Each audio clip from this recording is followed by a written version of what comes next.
تھوڑا سا بڑا عہدہ مل جائے چال بدل جاتی. محلب بن یزید بن ابی صفرہ عراق کا گورنر بازار میں بڑا اکڑ کے جا رہا تھا تو مالک بن دینار نے فرمایا او جوان سنبھل کے چل، اوپر بھی ایک طاقت ہے. تو یوں کہنے لگا لگتا ہے مجھے جانتے نہیں ہو، لگتا ہے مجھے جانتے نہیں ہو. کہ بیٹا تمہیں تم سے زیادہ جانتا ہوں. کہ کیسے؟ کہ تیری ابتدا ایک گندا پانی ہے، تیری انتہا ایک ڈیڈ باڈی ہے، اور اس کے درمیان میں پیشاب پاخانہ ہے. تو محلب کا سر یوں جھک گیا، کہنے لگا عرفتنی حقا، تو نے مجھے صحیح پہچانا. آپ کی چال میں عاجزی، قدم چھوٹا، چال میں تیزی، چلتے تھے تھوڑا سا آگے جھک کر. بلندیوں کا سفر نیچے جھک کے طے ہوتا ہے. تم نے پہاڑ چڑھنا ہو تو ایسے چڑھتے ہو یا ایسے چڑھتے ہو؟ جو عام یہ دنیاوی اونچائی لے، آپ نے اوپر پہاڑ پہ چڑھنا ہے تو آپ دیکھو آپ ایسے چڑھو گے. اگر تھوڑا سا اکڑ کے چڑھو گے تو پیچھے. تو میرے حبیب نیچے جھک کر چلتے تھے.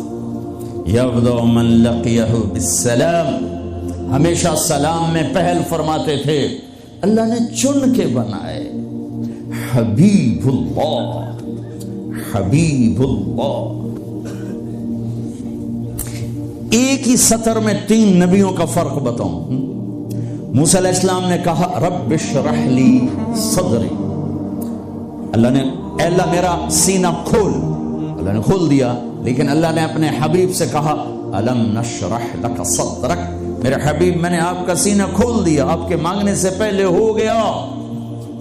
موسیٰ علیہ السلام نے کہا ویسر لی امری، اللہ میرا کام آسان فرما، اللہ نے کر دیا. لیکن اپنے حبیب کو مانگنے سے پہلے فرمایا ووضعنا عنک وزرک الذی انقض ظہرک، میرا حبیب میں نے آپ کے بوجھ ہٹا دیے، آپ کا کام آسان. آسان کام کسے کہیں؟ جس پہ دل ٹھک جائے وہ آسان ہوتا ہے، جس پہ دل نہ ٹھکے وہ مشکل ہو جاتا ہے. گرم پانی سے وضو کر کے آ کے نماز پڑھنا کوئی مشکل ہے، لیکن دل نہیں آیا تو جی نہیں پڑھی جاتی. اور سڑک کے اوپر جا کے وہ سڑک توڑ رہا ہے سخت سردی میں دستانے پہن کر، اتنا مشکل کام کیوں ہو رہا ہے؟ کہ اس کے اوپر پیسہ مل رہا ہے، اس کی وجہ سے اس پر دل آیا ہوا ہے. تو دنیا میں سب سے مشکل کام میرے حبیب کا تھا، لیکن اللہ نے اندر کی باہر کی رکاوٹیں کھول کر فرمایا آسان. کلیم حبیب، اب خلیل. خلیل کی دعا وجعل لی لسان صدق فی الاخرین، یا اللہ میرا نام میرے بعد بلند ہو جائے. اللہ نے کر دیا، لیکن اپنے حبیب سے فرمایا ورفعنا لک ذکرک، میں نے تیرے نام کو اونچا کر دیا.